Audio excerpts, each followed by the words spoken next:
La la la la la la la la. Everybody in downtown St. Louis knew Jasper. Local celebrities knew Jasper. Media people loved him. He was always good for a story. Big deal celebrities knew him.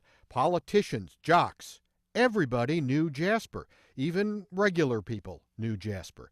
His Jasper's Antiques and More was a downtown landmark. The and more part was that he made fruit baskets and sold hot dogs and soft serve. In 1983, he was the last holdout when they tore down everything on Market Street for the Gateway Mall. When it was mall over on Market Street, he moved to Cherokee Street. He still made fruit baskets, but that was for the income. He called the new place what it was, Jasper's Radio Museum. Republican, Warren G. Harding, Calvin Coolidge. Democratic, James M. The shadow knows. The noise that you hear at the moment is the sound of the air raid siren.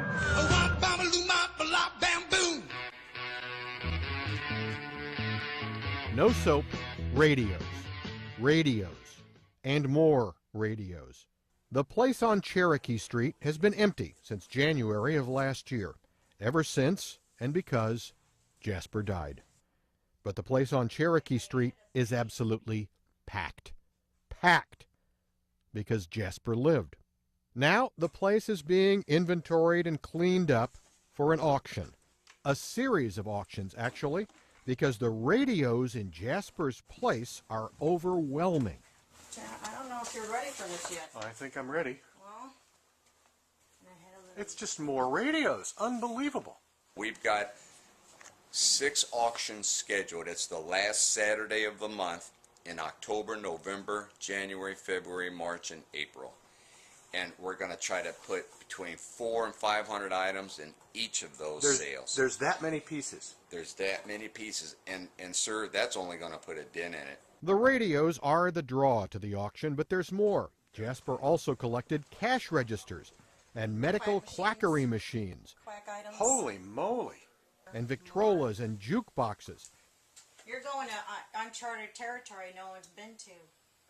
There's even a very rare jukebox that doesn't play records. Well, it would play the radio for so many minutes. So many nickels got you so much time. He has 2 of those. Wow. Yeah. Jasper's daughter showed me around the place and talked about her dad, the man who knew everybody, the man everybody knew. After every Christmas, he'd buy himself a present. Always radios. He has doubles and triples, and even 4 of some radios. Every radio is like a story. Every radio was a story to Jasper, and he knew about all of them, including the earliest crystal sets and cat's whiskers radios. There are more cathedrals here than in Rome. There are radios that go through the Bakelite plastic era and into the pocket transistor radios every boomer had to have in the 50s and 60s. The more unusual, the better. He would do the thing of, here, can you help me but change my battery in the car? And then turns out it was a radio. Jasper said this was the largest radio collection in the world. He put 'em wherever he could. He lived upstairs above the shop and ultimately had to move out and move the fruit basket business away to make more room for radios. It's piles and piles and piles of radios. And I always remember somebody asking him, do you ever sell any of this stuff?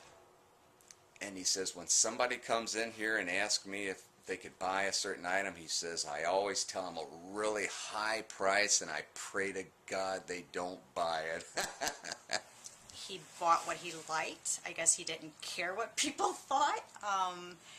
If it made him happy, And did all this make him happy? The radios? Oh, yeah. Yeah. And that's what any collection is all about, I suppose, making the collector happy. And everybody who knew Jasper, and everybody knew Jasper, everybody knew that that's what this collection did. For HEC-TV, I'm Aaron Mermelstein. La la la la la la la la la la.